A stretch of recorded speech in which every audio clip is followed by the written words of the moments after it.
Shalom, bagaimana kabarnya hari ini? Haleluya, amin.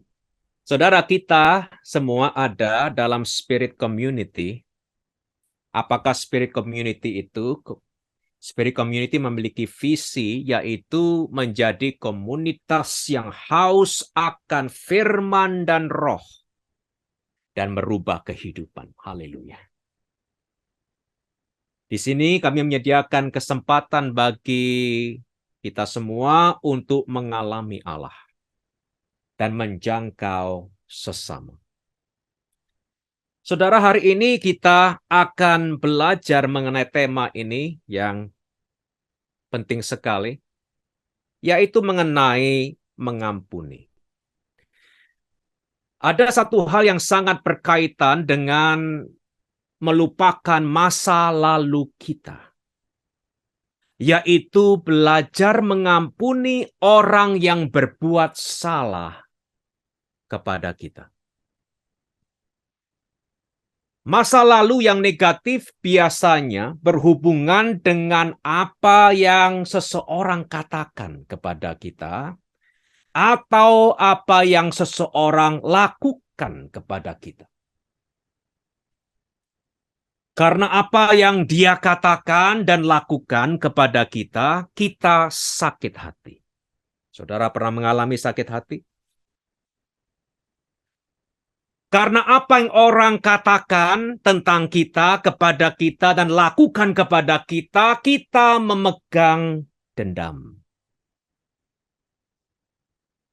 Sehingga sampai hari ini ada rasa benci dalam hati kita terhadap orang itu. Tanpa kita sadari, kita terbelenggu dengan kejadian itu sampai hari ini. Kemanapun kita pergi, rasa dendam atau tidak suka terhadap seseorang mengikuti kita. Kadang-kadang kita menemukan beberapa anak-anak Allah yang pahit. Karena sesuatu yang tidak enak terjadi kepada mereka di masa lalu. Seringkali orang Kristen terbelenggu oleh perkataan atau perbuatan orang yang menyakitinya di masa lalu. Saudara, pertanyaannya bukan jika seseorang menyakiti kita. Itu bukan pertanyaannya. Tetapi saat seseorang menyakiti kita.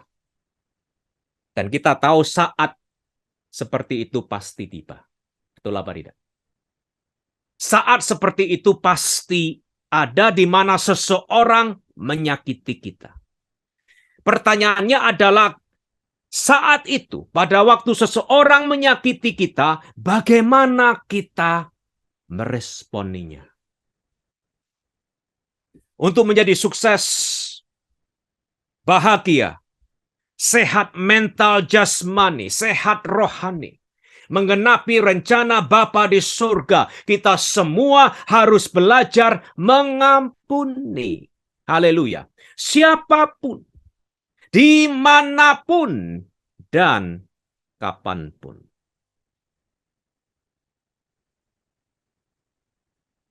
Kadang-kadang saya mendengar statement ini dari orang Kristen, dari anak Allah. Dia mengatakan, aku bisa mengampuni orang itu, tetapi aku belum bisa melupakan apa yang dia lakukan kepada aku. Pernah mendengar statement seperti itu? Ia sudah mengampuni, tapi aku belum bisa melupakan apa yang dia telah katakan tentang aku. Itu berarti pengampunan belum pernah terjadi. Dalam Alkitab, mengampuni itu mengandung arti melepaskan. Katakan melepaskan. Siapa yang melepaskan? Kita yang melepaskan. Amin. Melepaskan apa? Melepaskan memori yang buruk itu. Kita melepaskan sakit hati kita. Kita melepaskan kekecewaan kita terhadap orang yang telah menyakiti kita. Mengampuni tidak selalu berarti bahwa akan ada restorasi hubungan antara kita dan orang itu. Kadang-kadang restorasi bisa terjadi, puji Tuhan. Kadang-kadang juga restorasi mungkin tidak akan terjadi. Intinya adalah pada saat kita telah mengampuni, saudara mengalami kesembuhan di dalam. Saudara mengalami kesembuhan di dalam jiwa saudara. Yaitu sakit hati tidak ada lagi di dalam hati kita terhadap orang yang telah menyakiti kita. Jadi hari ini kita akan berbicara mengenai kesembuhan yang di dalam. Sakit hati tidak ada lagi dalam hati kita terhadap orang yang telah menyakiti kita. Itulah pengampunan yang sejati. Saudara, saya ingin mulai hari ini dengan memberikan pertanyaan ini, yaitu sampai berapa kali kita harus mengampuni. Ya, ada yang mengampuni tapi terbatas. Sampai berapa kali kita harus mengampuni? Mari sekarang kita melihat Matius pasal 18 ayat 21. Matius 18 ayat 21, Petrus mengajukan satu pertanyaan kepada Tuhan. Pertanyaan yang mungkin kita juga mau ajukan kepada Tuhan. Firman mengatakan, kemudian datanglah Petrus dan berkata kepada Yesus, Tuhan, sampai berapa kali aku harus mengampuni saudaraku, Matius 18:21, jika ia berbuat dosa terhadap aku sampai 7 kali? Nah, perhatikan pertanyaan di sana. Sampai berapa kali aku harus mengampuni saudaraku jika ia berbuat dosa terhadap aku? Sampai 7 kali? Ini adalah pertanyaan yang sangat praktikal sekali. Sangat berhubungan dengan kehidupan manusia di sepanjang zaman. Saudara dan saya tidak perlu hidup terlalu lama untuk menyadari bahwa di perjalanan hidup kita ini, kita pasti akan berhadapan pada suatu saat dengan orang yang berbuat dosa terhadap kita. Betul apa tidak? Ya, apakah itu dalam konteks pelayanan, konteks gereja, konteks bisnis, sekolah, rumah tangga, pernikahan, hubungan sosial kita dengan teman-teman kita, kita bisa mengatakan pada suatu saat kita akan berhadapan dengan orang yang berbuat dosa terhadap kita. Dan di sini Petrus bertanya kepada Tuhan, Tuhan, sampai berapa kali aku harus mengampuni saudaraku jika ia berbuat dosa terhadap aku sampai 7 kali? Nah, perhatikan jawaban Tuhan di ayat 22. Yesus berkata kepadanya, bukan. Aku berkata kepadamu bukan sampai 7 kali, melainkan sampai 70 kali 7 kali. Bukan sampai 7 kali, melainkan sampai 70 kali 7 kali. 490 kali.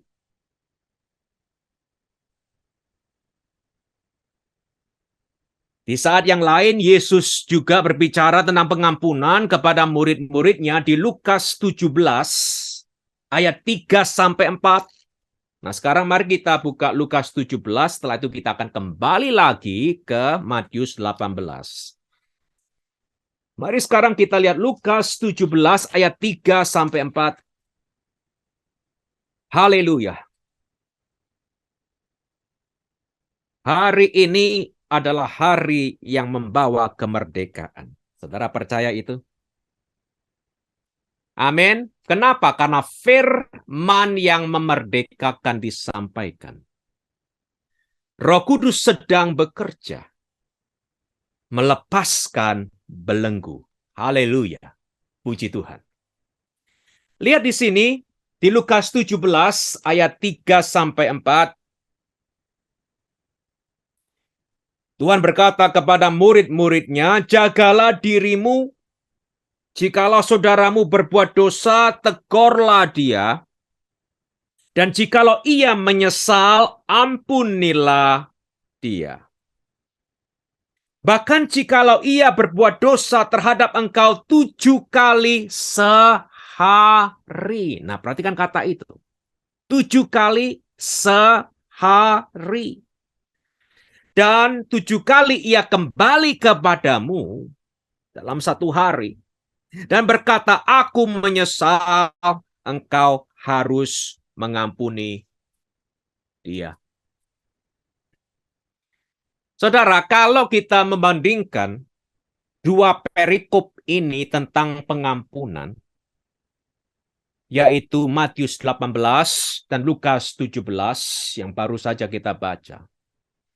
Kita bisa mengerti bahwa 70 kali 7 kali di Matius 18 yang tadi kita baca, dan 7 kali di Lukas 17 berhubungan dengan 1 hari. Amin. Bukan 1 kehidupan. 1 hari. Bukan 1 kehidupan. Nah, mari kita kembali lagi ke Matius 18. Matius 18 ayat 21-22.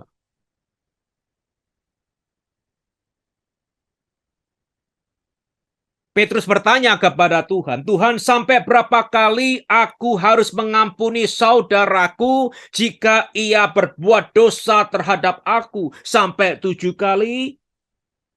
Yesus berkata kepadanya, bukan, aku berkata kepadamu bukan sampai 7 kali, melainkan sampai 70 kali 7 kali. Nah, perhatikan di sini. Petrus mengharapkan adanya suatu batasan. Itulah sifat manusia. Manusia mau melakukan sesuatu yang baik, tetapi semuanya ada batasannya. Petrus di sini mengharapkan adanya suatu batasan. Jumlah tertentu mengenai pengampunan yang bisa diberikan kepada saudaranya. Kalau kita membaca sejarah, kita bisa tahu bahwa pada saat itu para rabi Yahudi mengajarkan murid-muridnya bahwa jumlah maksimal seseorang bisa memberikan pengampunan kepada orang yang berbuat salah kepadanya adalah 3 kali saja dalam 1 hari. Rabi Yahudi mengajarkan ini kepada murid-muridnya. 3 kali 1 hari cukup. Tidak boleh lebih dari itu. Maksimal 3 kali tok dalam satu hari mengampuni seseorang yang berbuat salah terhadap kita.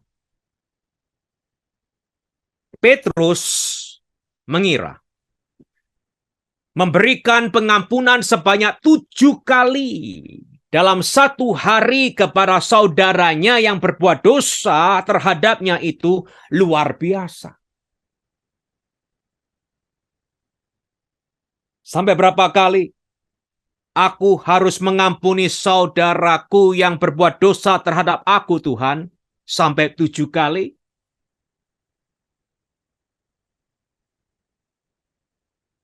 Yesus mengatakan kepada Petrus, bukan cuma 7 kali dalam satu hari saja. Malah kamu harus mengampuni lebih dari 7 kali dalam satu hari. Tuhan mengatakan kepada Petrus bahwa Petrus harus bersedia mengampuni sebanyak 70 kali 7 kali dalam satu hari. 490 kali dalam satu hari. Saudara, jawaban Tuhan pasti sangat mengejutkan Petrus. Apa yang Yesus maksudkan di sini? Apa maksudnya di sini? Bahwa kita harus mengampuni saudara kita yang berbuat salah terhadap kita 490 kali dalam satu hari. Apa maksudnya? Dengan menggunakan ucapan yang bersifat berlebih-lebihan ini, 70 kali 7 kali dalam sehari, Yesus menekankan suatu kebenaran. Haleluya. Kebenaran apa? Yaitu pengampunan tidak perlu dihitung. Amin. Pengampunan tidak perlu dihitung. Setiap kali ada yang bersalah terhadap kita, dan saat itu akan tiba. Setiap kali ada orang yang berkata-kata salah tentang kita. Setiap kali ada orang yang berkelakuan salah terhadap kita, dan saat itu akan tiba. Kita diminta untuk segera mengampuni, haleluya. Bukan hanya satu kali, tetapi terus-menerus. Terus-menerus. Haleluya. Katakan amin. Saya tidak bisa mendengarkan kata amin dari saudara, tapi saya asumsi saudara mengatakan amin. Haleluya. Bukan cuma 1 kali, 2 kali, tetapi terus-menerus. Nah, di sini Yesus mengajarkan bahwa pengampunan ini seharusnya diberikan tanpa batas. Sekali lagi saya katakan, orang Kristen mau melakukan kehendak Tuhan, iya. Mengampuni, iya. Tapi ada batasnya. 1-2 kali bolehlah. Ada batasnya. Tuhan mengerti. Tuhan mengatakan di sini, pengampunan diberikan tanpa batas. Tanpa batas. Kita sebagai anak-anak Allah harus belajar membangun kebiasaan untuk mengampuni. Bukan cuma 1-2 kali saja. Bahkan berkali-kali. Haleluya. Dan setiap kali. Pengampunan harus diberikan tanpa dihitung. Amin. Tanpa dihitung.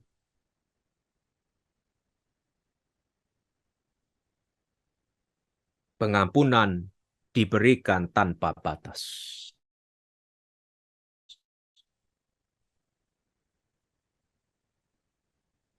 Kasih tidak mencatat kesalahan orang lain. Jangan khawatir, setiap kita akan dilatih Roh Kudus dalam hal ini.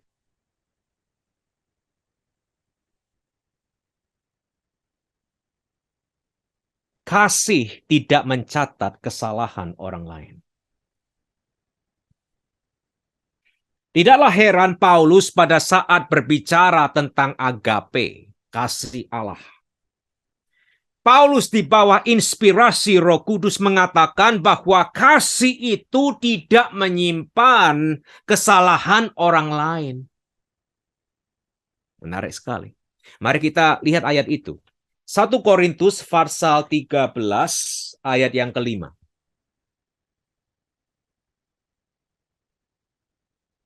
1 Korintus pasal 13 ayat yang kelima, di sini Paulus berbicara tentang sifat kasih Allah. Bukan kasih manusia. Sifat kasih Allah. Dan bukan kebetulan Paulus juga mengatakan di Roma pasal yang kelima. Ayat yang kelima. Bahwa kasih agape itu sudah dicurahkan dalam hati orang percaya oleh Roh Kudus yang telah diberikan kepada kita. Haleluya. Setiap orang percaya sudah memiliki agape di dalam hatinya. Amin. Artinya kasih agape tidak ada di luar orang Kristen. Kalau saudara sudah lahir baru, kasih agape sudah ada di dalam saudara. Amin. Roma 5 ayat yang kelima. Kasih Allah telah dicurahkan di dalam hatimu, Paulus mengatakan, oleh Roh Kudus yang telah diberikan kepadamu. Haleluya. Jadi pada saat kita lahir baru, Roh Kudus masuk ke dalam roh kita, menjadikan roh kita roh yang baru. Haleluya. Dan sekaligus dia menanamkan atau mencurahkan kasih Allah di dalam hati kita, di dalam roh kita. Jadi kasih Allah tidak ada di luar orang Kristen, tapi sudah ada di dalam hati orang Kristen. Nah, 1 Korintus 13 ayat yang kelima, Paulus menerangkan tentang sifat kasih ini. Kasih Allah. Dan dia mengatakan ayat yang kelima di sana, kasih atau ia tidak melakukan yang tidak sopan, tidak mencari keuntungan diri sendiri, ia tidak pemarah. Nah, perhatikan kalimat selanjutnya, dan tidak menyimpan kesalahan orang lain. Haleluya. Kasih tidak menyimpan kesalahan orang lain. Katakan amin. Amin. Kasih Allah itu memilih untuk tidak mengingat perkataan atau perbuatan salah yang orang lain lakukan terhadap kita. Haleluya. Amin. Seringkali pikiran kita penuh bukan dengan kebaikan Allah, bukan dengan janji-janjinya yang luar biasa, bukan dengan kebaikan orang, tetapi dipenuhi dengan kesalahan orang. Saudara masih bersama saya di sini? Selalu mengingat kesalahan orang. Kasih memilih untuk tidak mengingat perkataan atau perbuatan salah yang orang lain lakukan terhadap kita. Dalam bahasa aslinya, gambaran ini digunakan oleh Paulus di sini, yaitu kasih tidak mencatat dan merekod atau merekam kesalahan orang lain. Menarik sekali. Kasih tidak mencatat atau merekam kesalahan orang lain. Dan di sini Paulus menggunakan bahasa akuntansi. Menarik sekali. Akuntansi. Nah, kita tahu bahwa seorang akuntan mencatat setiap pemasukan dan pengeluaran keuangan dalam perusahaannya dengan seksama. Betul apa tidak? Ya.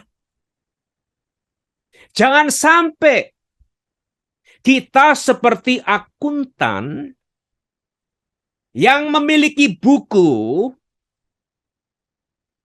yang bukan berisi pemasukan dan pengeluaran keuangan dalam perusahaannya, namun yang berisi semua kesalahan orang lain terhadap kita. Banyak orang-orang Kristen akuntan seperti ini.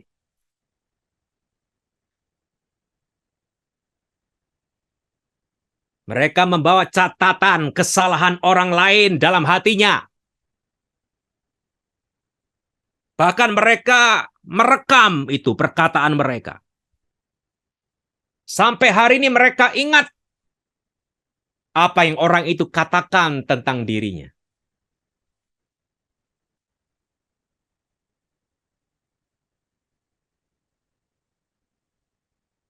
Saudara, selama kita membawa catatan kesalahan orang lain dalam hati dan pikiran kita, itu pertanda kita belum mengampuni. Haleluya. Haleluya. Amin. Kebanyakan dari kita takut menyalakan videonya. Mungkin saudara membawa catatan itu. Udah dibuang, Pak. Haleluya, haleluya.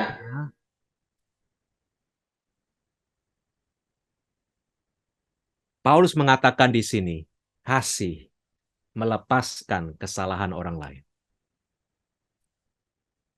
Haleluya. Mari kita kembali ke Matius 18 ayat 21 sampai 22. Matius 18 ayat 21 sampai 22. Nah, kita tahu ceritanya di sini. Petrus datang kepada Yesus. Tanya kepada Tuhan, Tuhan, sampai berapa kali aku harus mengampuni saudaraku jika ia berbuat salah terhadap aku? Sampai 7 kali? Tuhan menjawab, bukan. Aku berkata kepadamu bukan sampai 7 kali, melainkan sampai 70 kali 7 kali. Setelah menjawab Petrus, Yesus menerangkan lebih lanjut tentang pengampunan di suatu perumpamaan.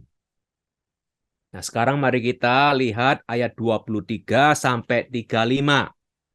Matius 18 ayat 23 sampai 35. Sebab hal kerajaan surga seumpama seorang raja yang hendak mengadakan perhitungan dengan hamba-hambanya. Setelah ia mulai mengadakan perhitungan itu, dihadapkanlah kepadanya seorang yang berhutang 10.000 talenta. Tetapi karena orang itu tidak mampu melunaskan hutangnya, raja itu memerintahkan supaya ia dijual beserta anak istrinya dan segala miliknya untuk pembayar hutangnya. Maka sujudlah hamba itu menyembah dia, katanya, sabarlah dahulu, segala hutangku akan kulunaskan. Nah, perhatikan ayat 27, lalu tergeraklah hati raja itu oleh belas kasihan akan hamba itu sehingga ia membebaskannya dan menghapuskan hutangnya. Tetapi ketika hamba itu keluar, ia bertemu dengan seorang hamba lain yang berhutang 100 dinar kepadanya. Sedikit sekali dibandingkan dengan utangnya yang baru saja diampuni oleh raja. Ia menangkap kawannya itu, katanya, bayar hutangmu. Maka sujudlah kawannya itu dan memohon kepadanya, sabarlah dahulu, hutangku itu akan kulunaskan. Tetapi ia menolak dan menyerahkan kawannya itu ke dalam penjara sampai dilunaskannya hutangnya. Melihat itu kawan-kawannya yang lain sangat sedih lalu menyampaikan segala yang terjadi kepada tuan mereka. Raja itu menyuruh memanggil orang itu dan berkata kepadanya, hai hamba yang jahat, seluruh hutangmu telah kuhapuskan karena engkau memohonkannya kepadaku. Bukankah engkau pun harus mengasihani kawanmu seperti aku telah mengasihani engkau? Maka marahlah tuannya itu dan menyerahkannya kepada algojo-algojo sampai ia melunaskan seluruh hutangnya. Maka Bapakku yang di surga akan berbuat demikian terhadap kamu apabila kamu masing-masing tidak mengampuni saudaramu dengan segenap hatimu. Nah, perhatikan di sini, ini adalah perumpamaan tentang pengampunan. Sebelumnya Petrus tanya kepada Tuhan, sampai berapa kali aku harus mengampuni saudaraku yang berbuat dosa kepadaku? Sampai 7 kali. Tuhan mengatakan bukan 7 kali, tapi 70 kali 7 kali dalam satu hari. Setelah itu Tuhan menyampaikan perumpamaan ini untuk menjelaskan tentang pengampunan. Nah, perhatikan ayat yang ke-22 di sana. Raja itu menyuruh memanggil orang itu, hamba yang mencekik temannya ini, dan berkata kepadanya, hai hamba yang jahat, seluruh hutangmu telah kuhapuskan karena engkau memohonkannya kepadaku. Nah, perhatikan di sana, hai hamba yang jahat. Mengapa raja ini menyebut hamba ini hamba yang jahat?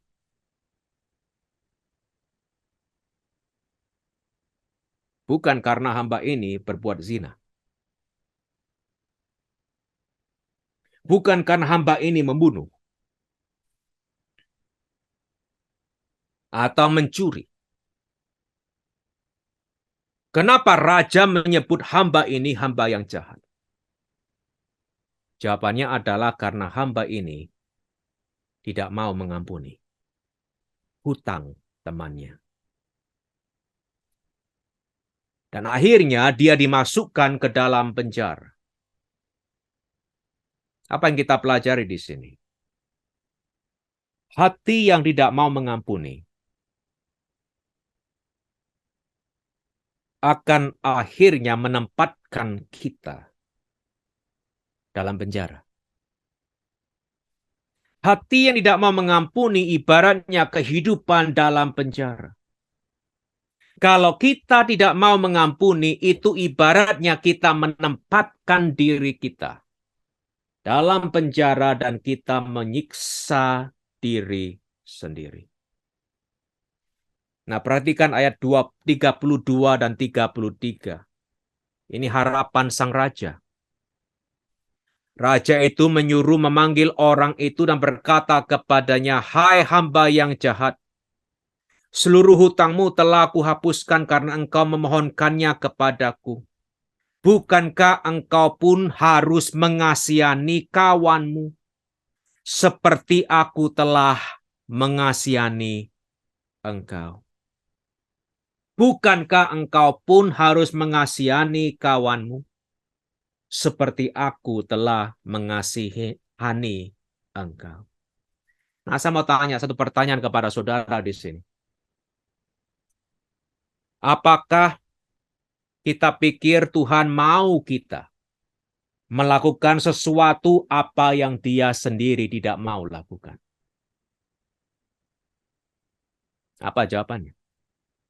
Sekali lagi saya mau tanya, apakah kita pikir Tuhan mau kita melakukan sesuatu apa yang Dia sendiri tidak mau lakukan? Jawabannya adalah tidak. Tuhan tidak akan melakukan itu. Kalau Dia mau kita melakukan sesuatu apa yang Dia sendiri tidak mau lakukan, itu berarti bahwa Tuhan tidak adil. Betul apa tidak? Apakah kita pikir Tuhan mau kita mengampuni saudara kita sampai 70 kali 7 kali dalam sehari? Kalau dia sendiri tidak mau melakukannya.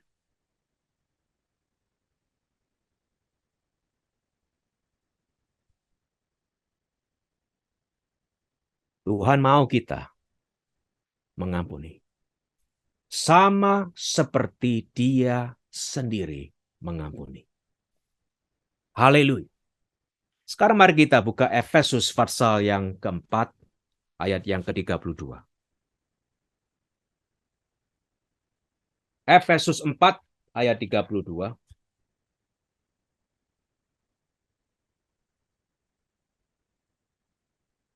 Paulus berbicara kepada orang-orang Kristen di Efesus. Di bawah inspirasi Roh Kudus, Paulus mengatakan statement ini kepada orang-orang Kristen. Dia mengatakan, Efesus 4:32, tetapi hendaklah kamu, yaitu kamu semua dalam bahasa aslinya, ramah seorang terhadap yang lain, penuh kasih mesra. Nah, perhatikan, dan saling mengampuni sebagaimana Allah di dalam Kristus telah mengampuni kamu. Nah, perhatikan di sana. Tuhan mau kita saling mengampuni sebagaimana atau sama seperti Allah di dalam Kristus telah mengampuni kita. Apakah Allah pernah mengampuni kita? Pernah atau belum pernah? Nah, saya percaya pernah, maka dari itu kita semua telah lahir baru. Betul apa tidak? Kita semua telah menjadi ciptaan baru. Anak-anaknya sendiri karena apa? Dosa-dosa kita di masa lampau sudah diampuni. Apakah Allah pernah mengampuni kita? Iya. Apakah Allah telah mengampuni kita berkali-kali? Iya. Bahkan kita tahu kita meskipun telah menjadi anak-anak Allah, kadang-kadang kita ini bandel. Kita berbuat salah, kita berbuat dosa, dan kita minta ampun kepada Bapa kita di surga. Dan Allah telah mengampuni kita berkali-kali. Apakah Allah setelah mengampuni kita tetap menyimpan kesalahan kita dalam hatinya?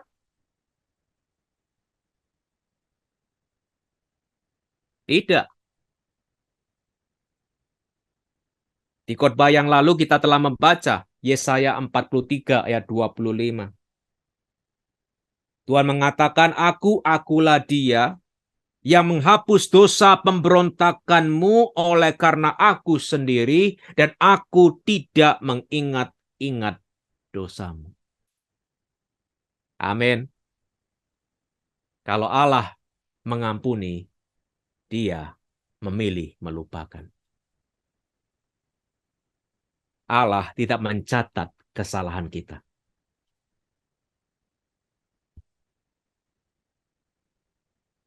Allah mau kita mengampuni orang lain sama seperti dia telah mengampuni kita.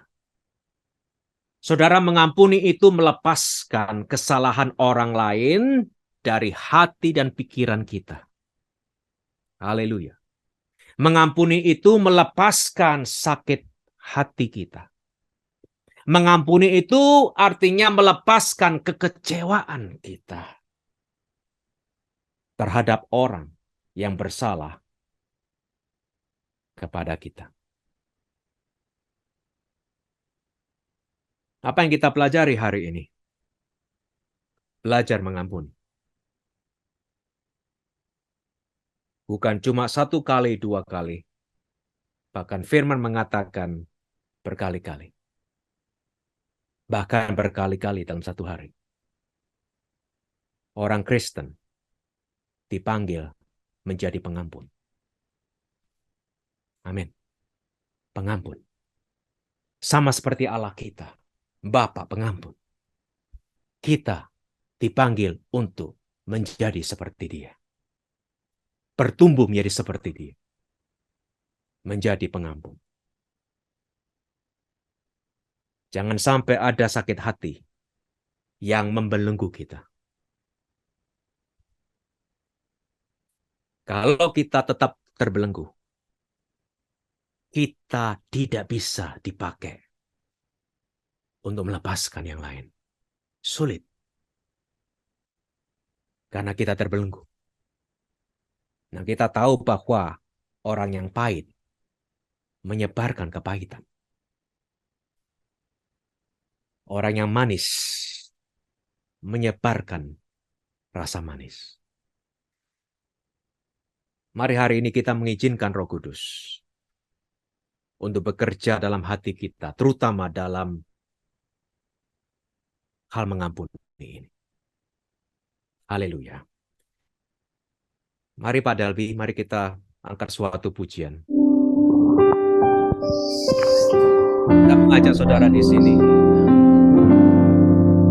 dimanapun saudara berada. Saat ini saat yang mulia sekali. Karena Roh Allah sedang bekerja untuk memerdekakan. Saat ini adalah saatnya untuk mengampuni. Ampuni orang itu.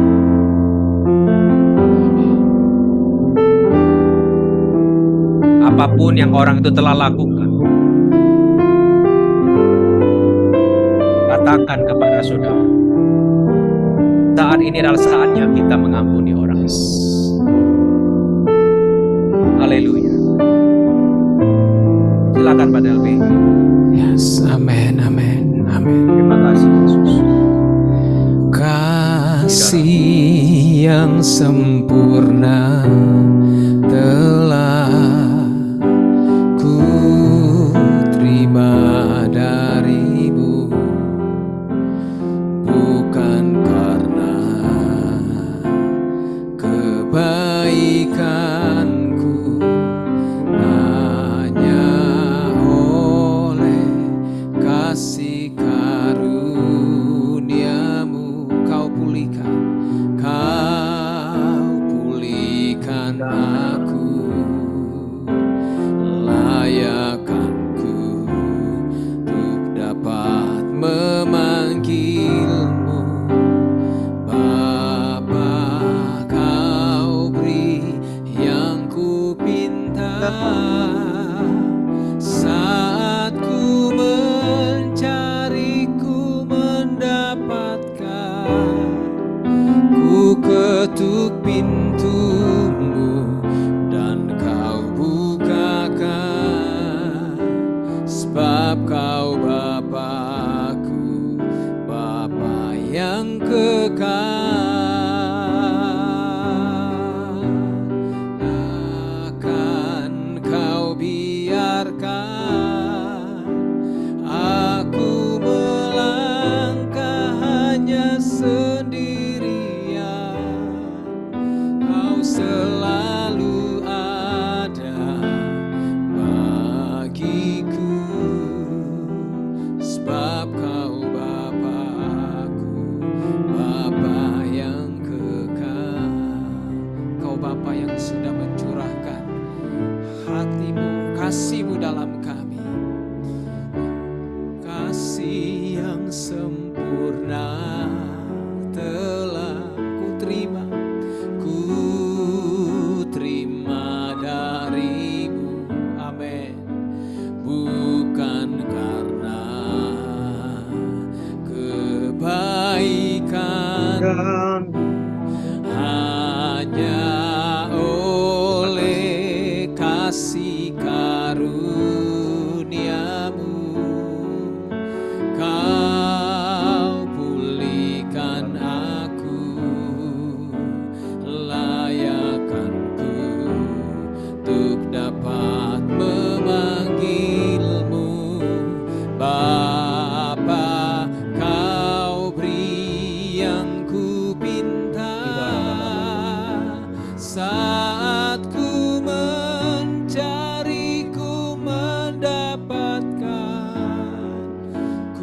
ketuk pintumu dan kau bukakan, sebab kau Bapa-Ku, Bapa yang kekal. Takkan kau biarkan aku melangkah hanya sendirian. Kau selalu ada bagiku, sebab kau Bapa-Ku, Bapa yang kekal.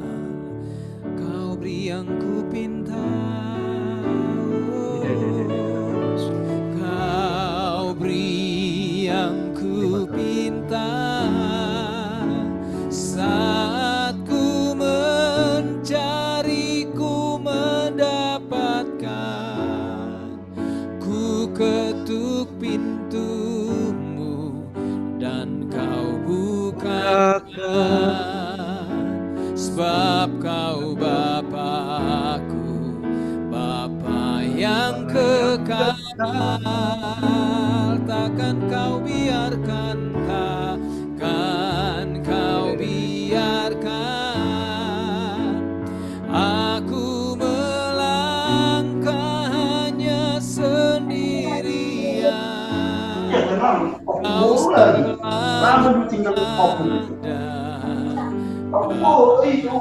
ada sebab kau Bapa-Ku, Bapa yang kekal. Engkau telah beri kami pengampunan-Mu, Engkau telah anugerahkan kasih-Mu bagi Haleluya, kami sudah terima pengampunan dari-Mu. Kami dimampukan untuk melepaskan pengampunan karena kasih-Mu ada di dalam kami. Kami tidak mau catat itu di hati kami, di pikiran kami, karena kami sudah terima pengampunan dari Engkau, Raja kami. Yesus, terima kasih. Kau beri yang ku minta. Yes, Engkau sudah memberikan semuanya, pengampunan-Mu, kasih-Mu. Ya, terima kasih Tuhan. Terima kasih, haleluya. Mari kita sembah. Yang ku pinta Shibararabakasakeriyara. saat ku mencari, ku mendapatkan. Ku ketuk pintu dan kau bukakan, sebab kau Bapa-Ku, Bapa yang kekal. Takkan kau biarkan aku melangkah hanya sendirian. Kau selalu ada bagiku, sebab kau Bapa-Ku, Bapa yang kekal. Saudara, saya mengajak saudara untuk mengangkat kedua tangan sekarang. Dimanapun saudara berada.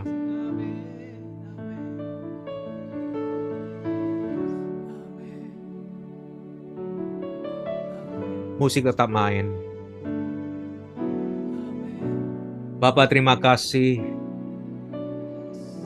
atas hadirat-Mu di tengah-tengah kami, terutama dalam hati setiap kami oleh Roh-Mu yang mendiami setiap kami. Firman-Mu mengatakan, Roh Kudus yang di dalam kami telah mencurahkan kasih-Mu dalam hati setiap anak-Mu masing-masing. Yes, amen. Dan hari ini kami berdoa Bapa di surga, untuk supaya kasih itu mengalir dari dalam hati kami kepada orang lain, terutama kepada orang yang telah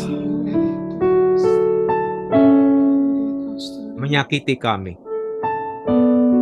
yang telah berbuat salah terhadap kami. Hari ini kami memilih untuk mengampuni. Amin, amin. Bukan karena kekuatan kami sendiri, bukan karena kegagahan kami sendiri, tapi karena aliran kasih-Mu Yes, amin. yang sudah ada di dalam hati setiap anak Allah.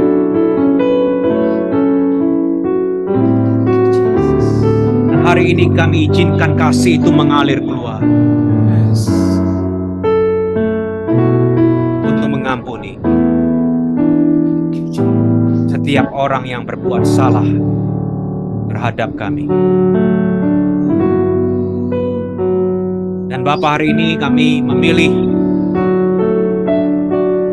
untuk melepaskan sakit hati kami, kekecewaan kami terhadap orang itu.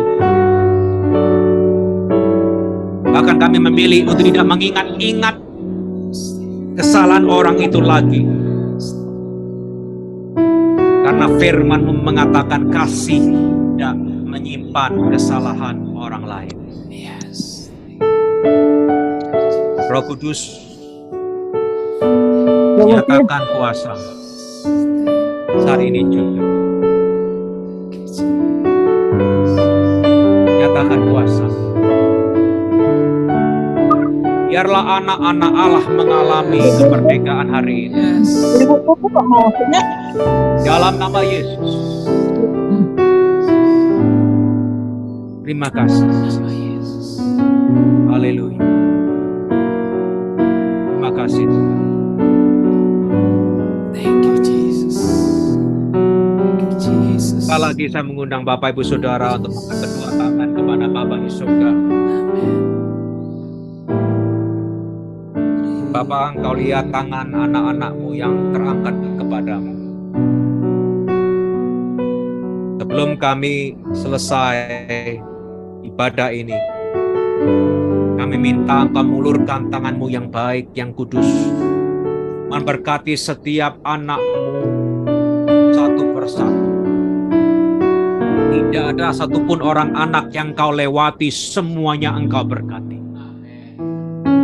Segala berkat, rahmat, kasih dari Allah Bapa, kasih karunia kuasa darah Yesus anak-Mu yang tunggal, kuat kuasa persekutuan yang manis bersama dengan Roh Kudus, semuanya itu pada malam hari ini turun atas kehidupanmu masing-masing, memberkati-Mu, menyertai setiap langkah-Mu, apapun yang Engkau lakukan dan usahakan bagi kemuliaan nama Tuhan. Tuhan pasti tolong untuk membuatnya sukses mulai hari ini sampai Yesus datang kembali. Jangan lupa setiap dari saudara adalah anaknya Abraham, waris berkat Abraham. Diberkatilah engkau dalam rohmu, jiwamu, tubuh, pernikahanmu, anak-anakmu, usahamu, pelayananmu, perjalananmu, kesehatanmu, kehidupan sosial, emosionalmu. Semuanya diberkati supaya engkau bisa menjadi berkat bagi banyak orang di sekitarmu. Bapa, kami terima semua berkat-Mu ini dengan iman. Terima kasih, Pak. Dalam nama Yesus, yang percaya katakan haleluya, amin, puji Tuhan.